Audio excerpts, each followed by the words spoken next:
Welcome back to Inverted Aviators RC. This is our part 2 video on how to make the IA Evo. And really quick before we get into the video, we are still trying to gauge interest on our head tracking system, including the custom-made 3D printed parts, electronics, and kits. So if you are interested, let us know in the comments and our Discord server, because we're just trying to gauge when we should release our Etsy shop. So without any further ado, let's get into the video.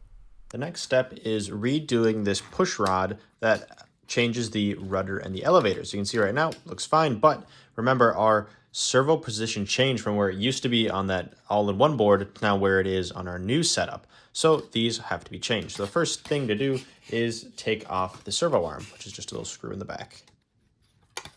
All right, and then you can just pull it all the way through and you have the servo arm. The next step is cutting off this end part. So as you can see, I'll zoom in here for a second.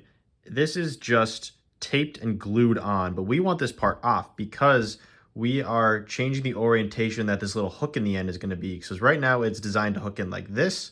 We want it to hook in like this. And it's also just a hair too long. So all you're going to do is be careful, take an X-Acto knife and just cut it to be the right length, or cut this part off. So it's easy.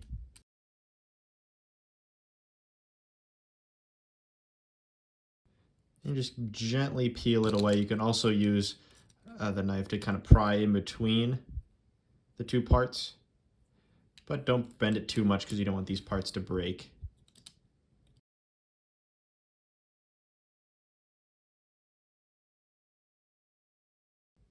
And there, just after a little bit of struggling, it should come off just fine.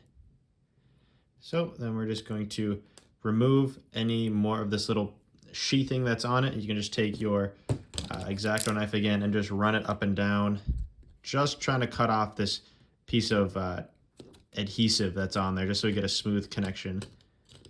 And that should be good. So as you can see now, it's just a nice circular piece. So put the X-Acto knife away, and if we go back to our plane, we can now put this push rod back to where it should be.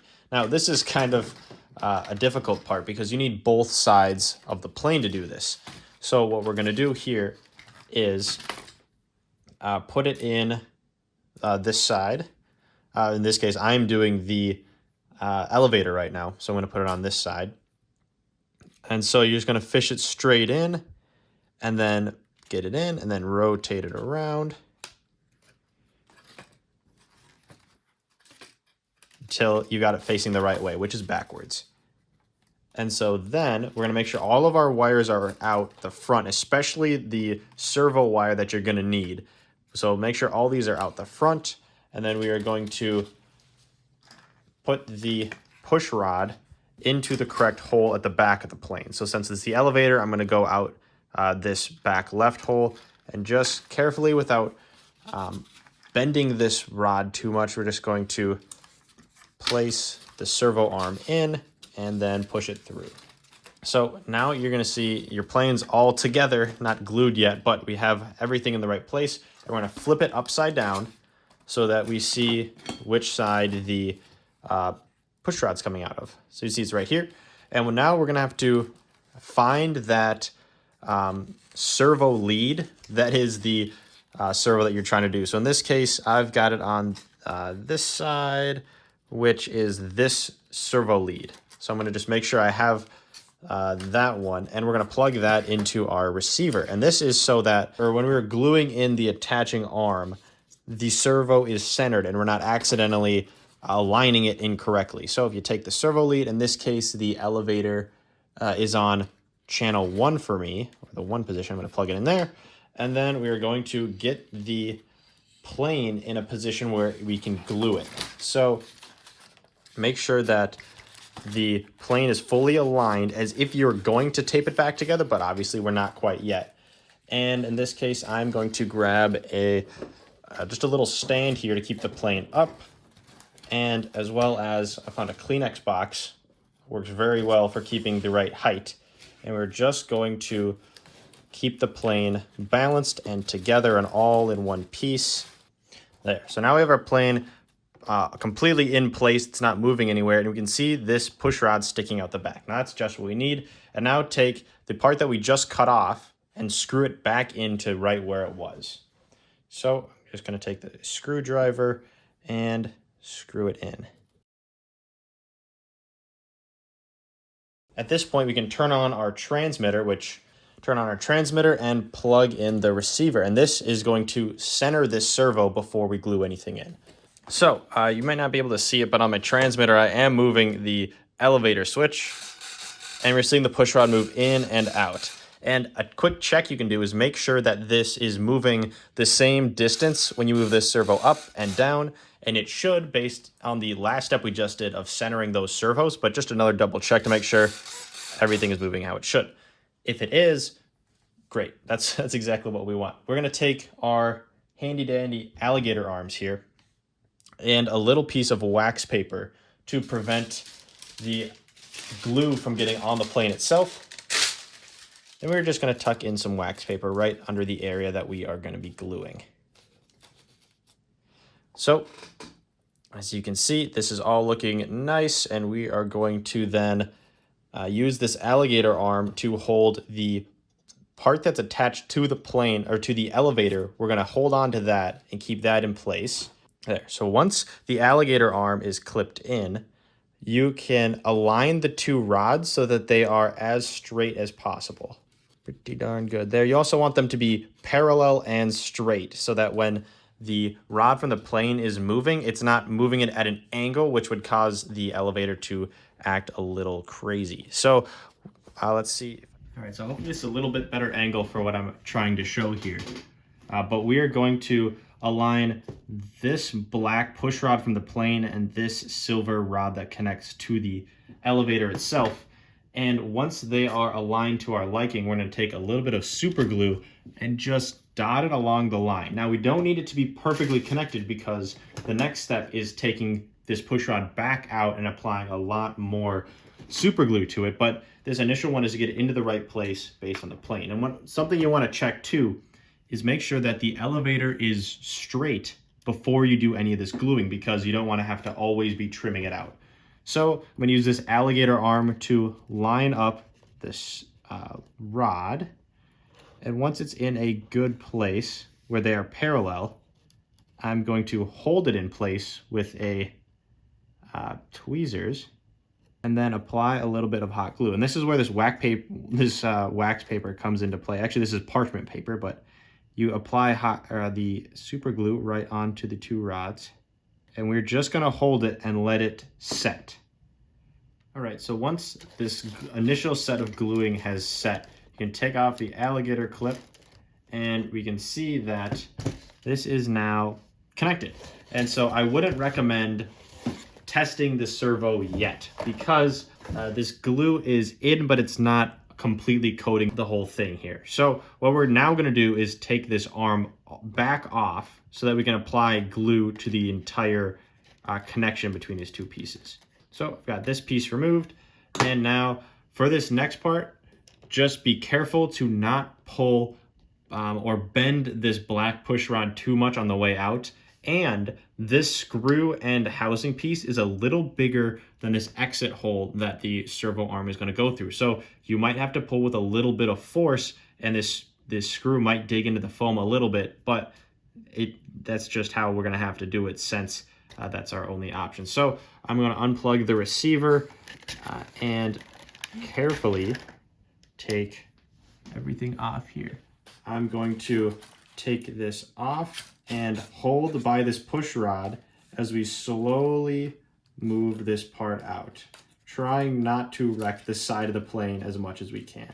Just keep trying to slide this push rod out by holding onto the push rod rather than bending it, and just like that, we got the push rod out. And it might be still a little bit sticky if you don't let it sit for long enough, but this is what our rod looks like, and we are going to remove it from here. So we're going to continue by taking this rod all the way back out. So now we have just the standalone arm, and then put some more wax paper down in order to not get too much super glue on any surface here. But we're going to take this connection that we just made on this side, and you can just lay it flat take your super glue and apply it on one side.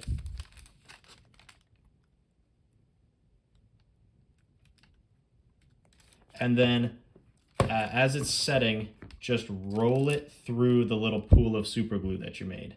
And this is going to get the super glue on every side, get it evenly coated, and it'll make the whole thing a bunch stronger. And once you're done rolling, you're just going to let this sit and set and harden so that this push rod will be the strongest possible. All right, so now that the super glue has dried, there's one last thing you can do before reinstalling it. That's take your X-Acto knife and just shave off any of this extra hardened super glue that could cause it to snag in any part of the plane. So that'll just be a little housekeeping thing to do, and also make this push rod look a lot nicer. So do this as much as you want, just make sure not to cut the glue that's actually holding this thing together, but any on this outside is perfectly fine to just carefully scrape off.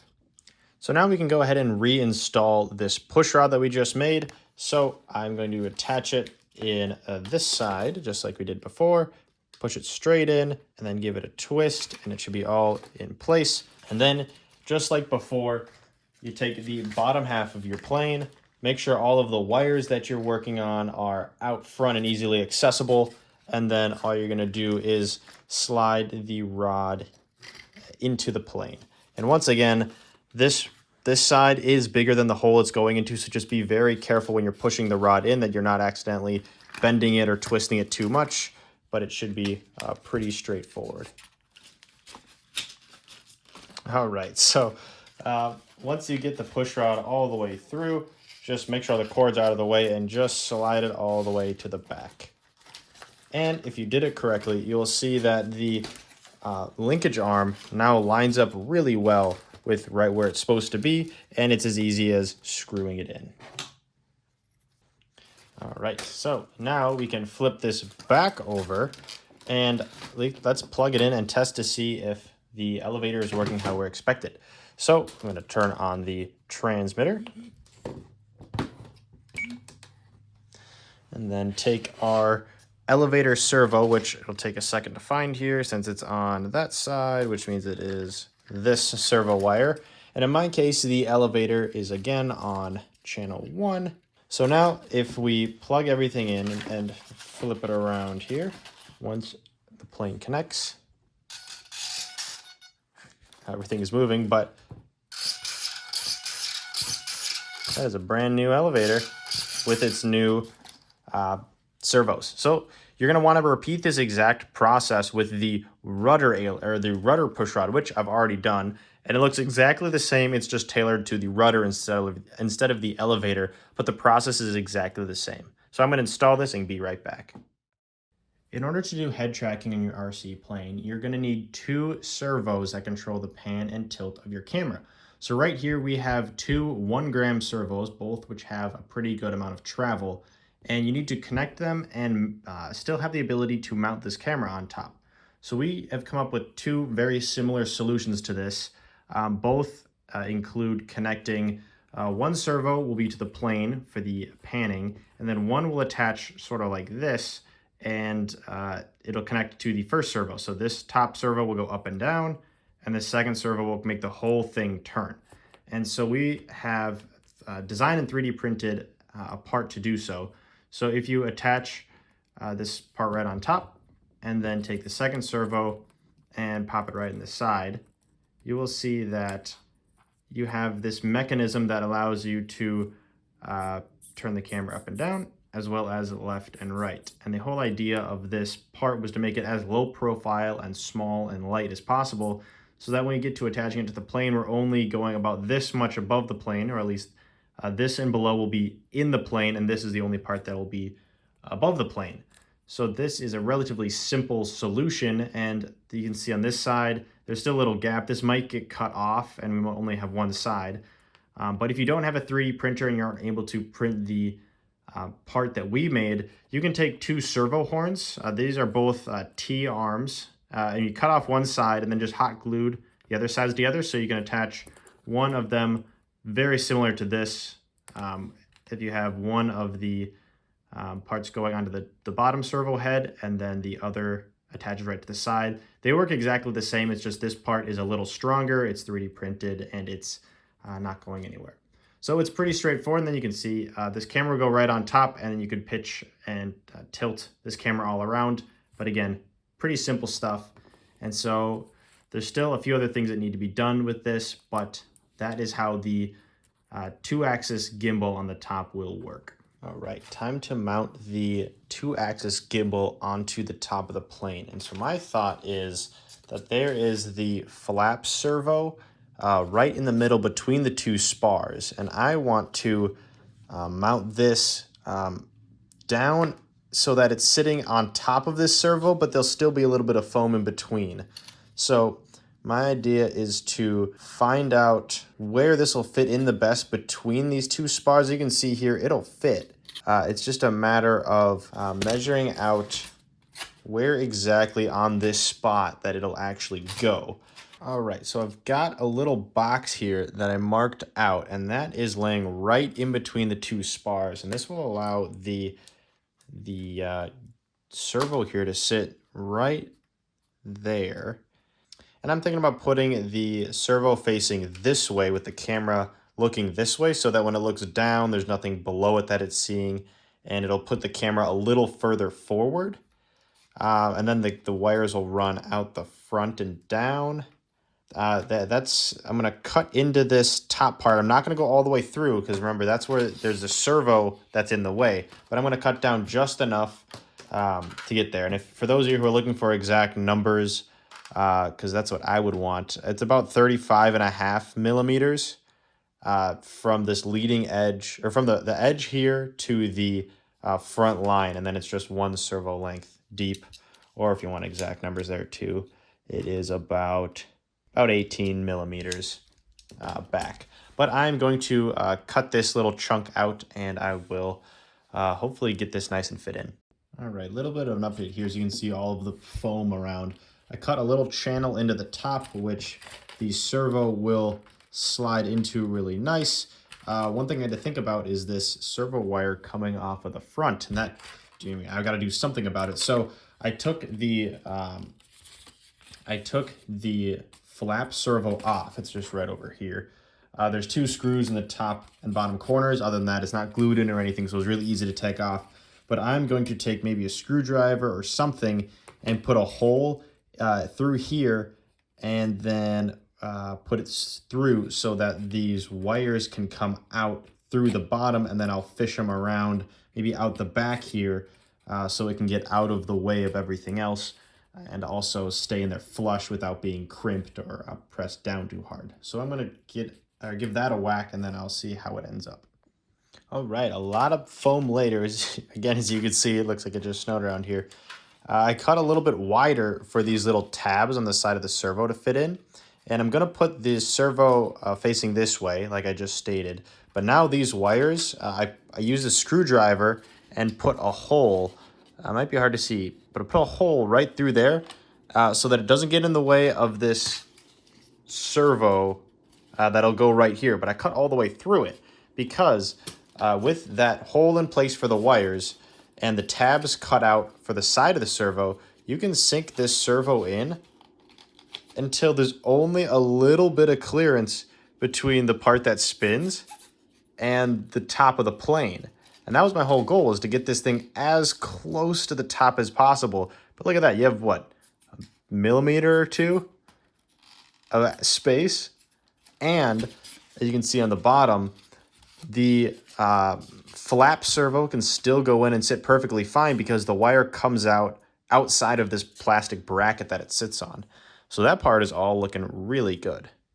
All right, the second servo installation was even easier. I just went a little behind where the first servo was in, and I've made sure that there was no plastic or no tape or anything in the way. It's right in front of this flat bar. As you can see, there's just a little hole, and that allows these wires to just pass right through. And then if I stick in the servo, usually this will be screwed in, but it'll still work for our demonstration here. We have a camera that can sit on top of that, and I have to make sure there's enough slack here so that it can pitch up and rotate around. Well, we won't rotate that far, but it has to have enough slack to go in all directions without it snagging on the wire. So I think that should be enough. But yeah, things are still looking good. All right, next step is just going to be taking these wires that are coming out from the camera and soldering on male servo leads, just like I've been doing with all the other servo ports. But I'm going to fast forward through this because by now you guys have probably seen quite a few of these strip, tin, and solder jobs. So I'm just going to rip through this real quick, and I'll see you once they are connected.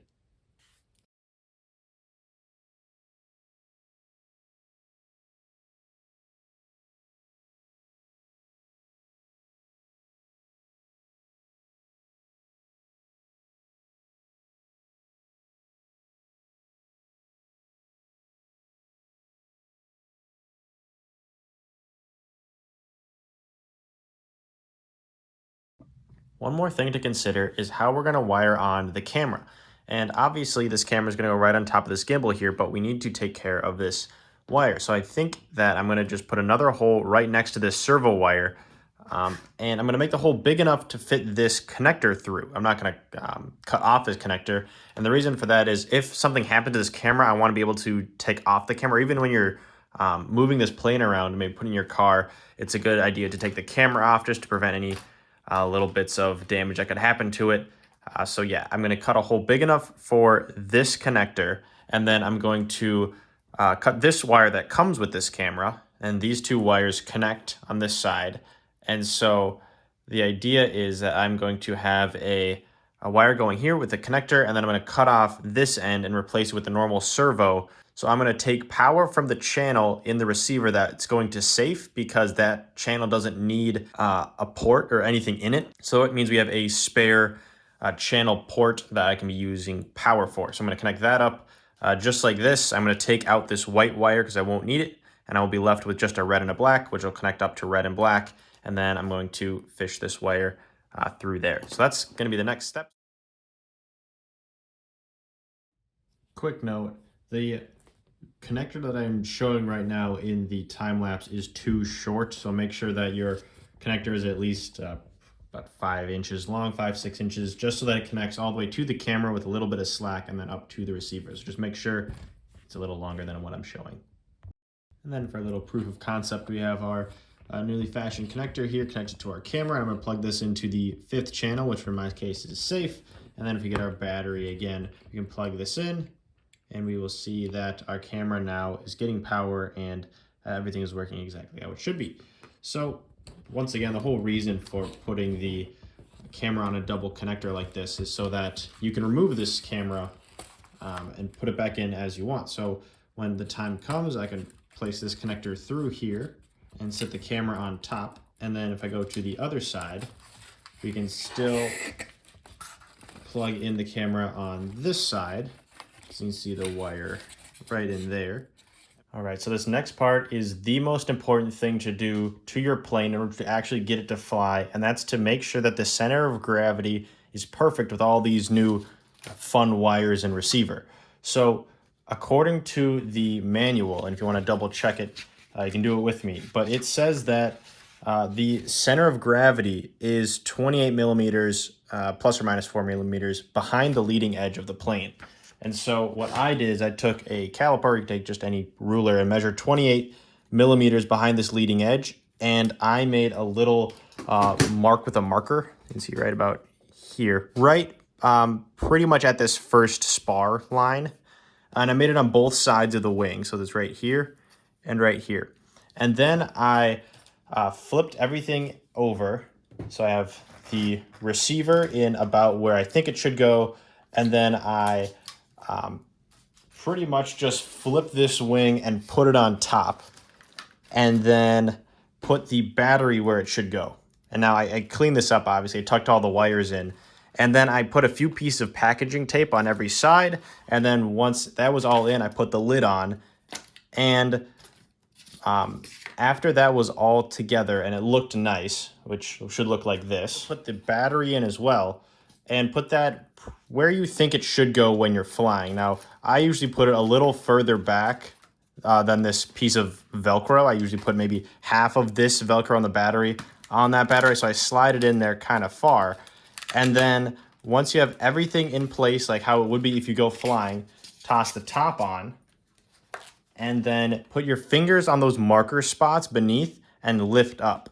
And I'll do it again to show what it looks like. So I just put a few pieces of tape to keep the whole plane together, since once again, we are still not attached. So I'll put a piece of tape there. So once your plane is all put together, obviously nothing is glued in yet, but put your fingers right on those black marker spots that we just made, and make sure you get it right in the middle of both of them. And then lift your plane up just by these two fingers. And you want it to sit right in the middle. You don't want it leaning forward and you don't want it leaning back at all. And so if it's leaning one way, just move where your battery is or where the receiver is, because those would be the heaviest parts. So if I think it was a little forward, so I'll move the battery a little back. And let's see, so if I reattach this and put my fingers on the spot again. See, now it might be a little far back. See how it's kind of leaning backwards? That's the easy part. You just move the battery forwards. Make it so that your plane is perfectly balanced before we glue everything in, so it's a lot easier to figure out what's happening after the fact. There. So now the plane is perfectly level when I pick it up. So I just lift it up. After it stops moving, it is pretty flat. So that's saying that the receiver is in the right place to be glued in. I'm not accidentally going to glue it in super far forwards or backwards and make it unflyable before we even give it a shot. So I'm going to cut off this tape real quick.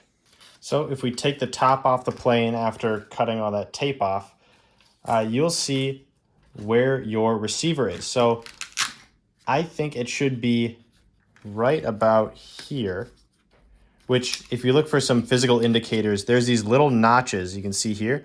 I put the back end of it right up against this notch. And then my plan is to have these antennas go backwards along down these channels that already exist in the plane. So I'll cut a little hole in this wall and in this wall and in this wall and let the antennas run all the way straight backwards. Now it's really important not to cut these at all or crimp them, or so you don't want to just turn and fold them, because the signal transmits the best when they are in these perfectly long and not crimped antennas. So that's my plan.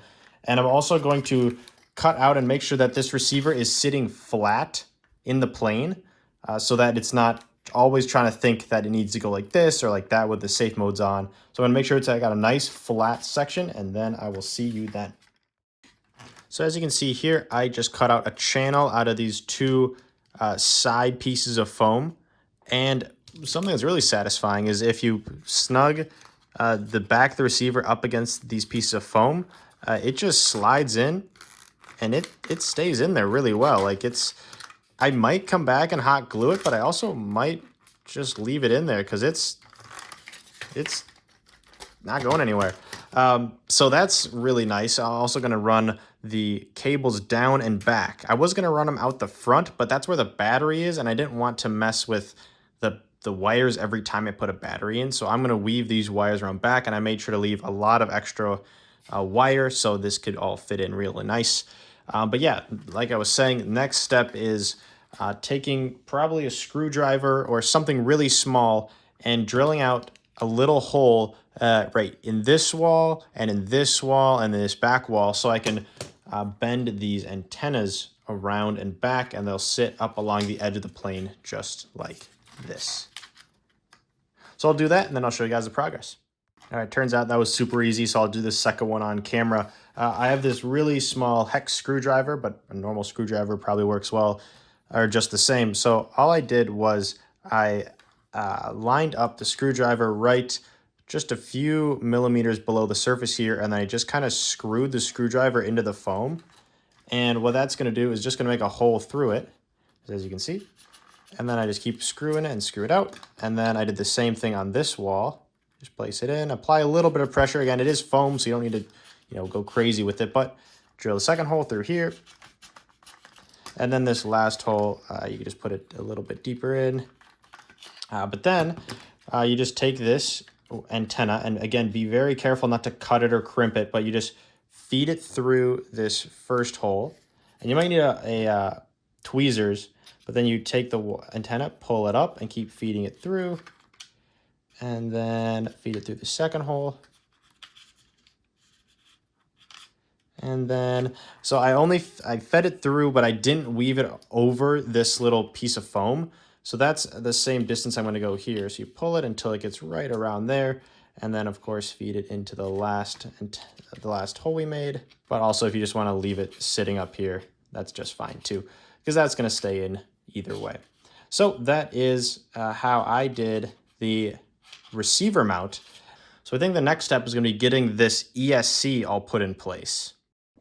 All right, let's get this ESC installed. So if you take our system that we previously made, you'll notice that it's in this kind of V shape, kind of. And that's because the ESC wire is going to go underneath this Velcro and then up on this side. And we still want the battery lead to poke out the front so we can connect our battery in like this, just like you normally would. So what we're going to do is we're going to take this ESC side and we're going to put it underneath this Velcro. And you're just going to push it all the way through until you see it poke out on this front side. And you'll need to use tweezers and pull this ESC wire up and through. So this was a bit of a challenge to get it woven all the way through, but as long as your cords are long enough, you'll be able to get the ESC wire poking through, and then you're going to plug it into the motor. Okay, so once you get that plugged in, you're actually going to pull this whole ESC back out just a little bit and be very careful with it, but you're going to pull it out so that this front wire slides underneath and gets tucked away. And the beauty of this cutout design is we can actually put a little piece of tape and put this ESC all the way down. So it's going to be out of the way of everything else. And there's a little channel here where the power wire is going to slide up and out. So I'm going to grab a little piece of double-sided tape. Obviously, it will be linked in the description, the one I'm using, but any double-sided tape will work. So I'm just going to cut a little chunk off. Put it here on the back side of the ESC, and then stick it down. Okay, so we got the ESC tape on, and now all I'm going to do is try to get this flat and flush on the ground. And yeah, I'm trying to center it on the plane as much as I can, but it really is just, as long as it's in there and stuck, it'll be just fine. So now we got an ESC in there, and this is a quad ESC, so it's used to a lot higher motion and a lot more finicky movements. So I think that it won't be a heat issue if it's down here. This is also rated for 20 amps, and it'll get at most 9. So I think it being down here is perfectly fine for heat. If it does overheat, I guess we'll burn that bridge when we get there. But I think for now, we will be just fine leaving it down there. And then we have these two other wires. One will be going to power the back of the receiver. The other one will be going to motor signal to the back of the receiver. And then the power wire is still sticking out the front to, again, attach to power out this side. So that should be the ESC all installed and tucked away. We're just going to leave this regulator floating around. We could tape it down, I guess, but it shouldn't really matter. It's so small. It's not going to really do any damage. So yeah, if we put this receiver back on top of everything, it should sit real nice on top. And yeah, look at that. That is compact. There's so much going on there. And yeah, that is exactly what we're looking for. All right, this next step is affectionately called shoving everything in and making it look good once it's in. But I reattached these two push rods to the servos, and they are going to go not in quite yet, but we have to figure out which wires go to what in this receiver. You're going to have a little list of the channels and what they go to. And so I'm going to follow this list in my case and try to figure out what goes where. So I'm going to start with the elevator here, which I know is this one, which should be on the this side, this far side, which will be this push rod, which goes to this servo wire. So I'm going to grab that one out and fish it so it's not hitting everything. And that's going to go in the 1 position. I'm just going to go through the list and find each servo wire and plug it in. Just remember the throttle cable is coming from your ESC, so it'll be this black and white one that's weaved underneath. Just don't forget about it. And remember also for your ailerons, they'll be attached to this Y harness. So if you get to the ailerons and you don't know which to plug in where, just remember they both go into the Y harness and then they both go into whatever channel you have set. Also remember, if you opted to have safe mode on your receiver, that's going to be the empty channel that won't need anything. So that's where you're going to plug your camera into. So let's see if I can find the camera wire here. Yeah, so that's where the camera will get plugged into, and that'll give a nice 5 volts to the camera at all times. And then for the last 2 channels, it's our pan and our tilt on our head tracking. So the side-to-side movement is the pan, and let's see, that should be this one. And lastly, we got tilt. All right, and the last one you can plug in is the power wire. So that, again, is coming from the ESC, and that goes into the slot on the further side. It says on the bind/program/SRXL, but it'll be on this furthest left side. So that's our full receiver. I got every single port covered, and we are going to pop this back in very carefully because there's a lot of moving parts now. So we also have to think about these 2 push rods on the back. So we got to move this as far forward as we can, and then slide these push rods in at the back, and be gentle and not push from the plane itself. Push from the wires closest to the entry point at the back so you don't accidentally snap them. So then we got the push rods going in, and as those go back, they'll get to a point where they're all the way in, and then we can slot in our receiver, so just like this, and get all the wires back behind it. See how this is kind of just a mess, but it's our mess, so it's okay. So we're going to pop the receiver in while not keeping the plane too high. You might have to fix the antenna at some point, but let's get that all clipped in. And then, okay, so the receiver's in, and I'm going to quickly fix these antenna on the side. But after that, everything looks like it's in the right place. All right, so I've got the antennas now refished through, and I'm going to slot this plane down, and it looks like all of the wires have stayed inside. So that's a good sign. And I think it's time to screw in these elevator and aileron control horns on the back, which should just take a second. But then we can go through and actually test this whole system for the first time before gluing down the top part of the plane.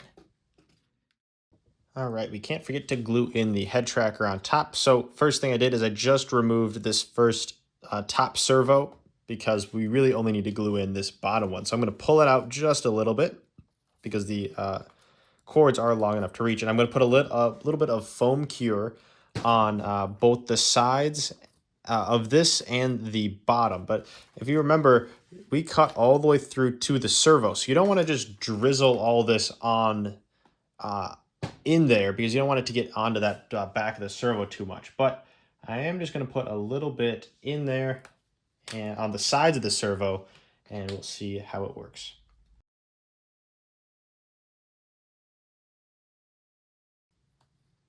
And also remember, when you're gluing it in, you don't want to glue it flat when it's sitting. You want to have it so when you're flying, it's flat. And so if you tilt your plane up to about a flying position, then wiggle it in there, then all we have to do is let it sit, and it looks pretty darn good. I'm also going to put a little bit more of this glue on the top just to get those fins to stick in. That was the whole point of leaving them on, is they can get glued in and help really secure the whole thing in place. All right, so all we have to do now is wait and let this sit.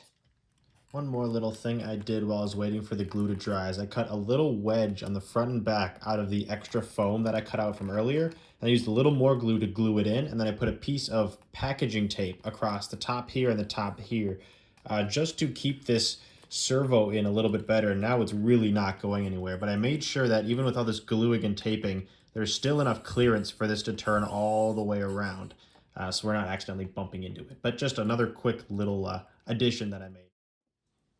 All right, so before we glue in our plane, let's do one last systems check of everything now that we have the receiver in, all the control horns cooked up. So I have the transmitter over there, so let's plug in. Get the first 3 chimes. And once it connects to the transmitter, you hear those second 2 chimes. Let's go through all the control surfaces. Let's start with the rudder. And then let's go the ailerons and the elevator. And a little throttle check. Safe is off. Good. And now the first test of the head tracker. You'll be able to see it on this other camera. So once I flick this switch, the camera itself will go from the static, normal, no head tracking mode to head tracking. So how about that?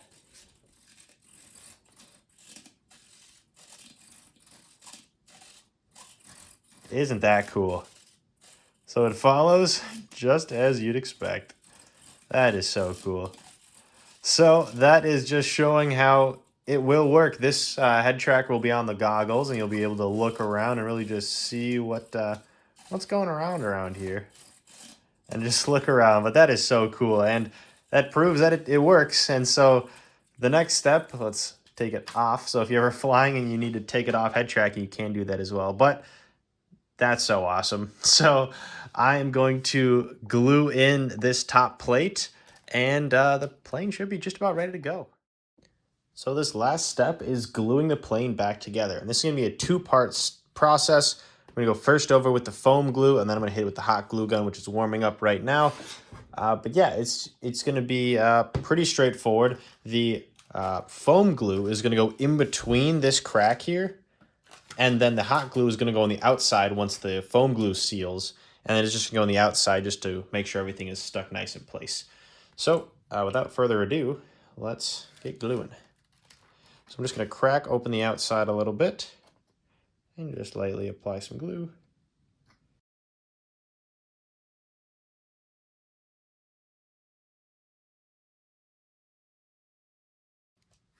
And a little in the back as well. Not too much, but just a little. And then I'm just going to set this in place. And just apply a little bit of pressure and just wait for it to set. You can also go over it with a Kleenex on the outside to wipe away any extra glue that flows through the outside, just to kind of clean things up. Okay, so I'm just going to keep applying pressure here, and then once this dries, we'll apply the hot glue. All right, so the foam glue is setting, and so I'm going to apply the hot glue. And what I'm going to do is go pretty quick. I don't need a whole lot of hot glue, but I'm going to just put on a line. I'm going to use a piece of cardboard and just scrape it so we get all the excess off. And then I'm going to do it to all the different corners.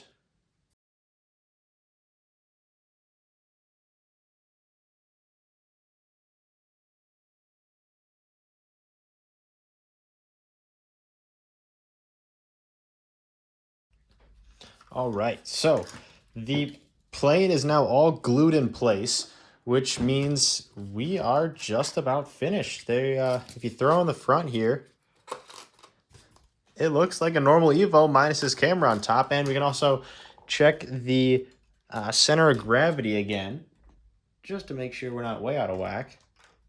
This is without a battery, so of course it's going to be a little back heavy. Let's throw in a battery right where we think we should go. And this is also a good part. We can move that battery around because there's so much extra space.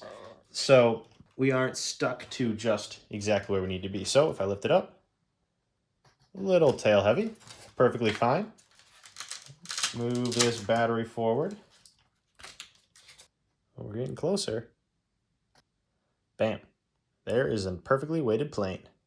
So that just about does it with the plane minus the propeller, and all you have to do is screw that back on. But other than that, that's the UMX Turbo Timber Evolution Inverted Aviators Head Tracking Edition, or whatever better name we come up with that. But thank you so much for watching. This has been super fun. Hopefully you enjoyed the flying video as much as we enjoyed making it.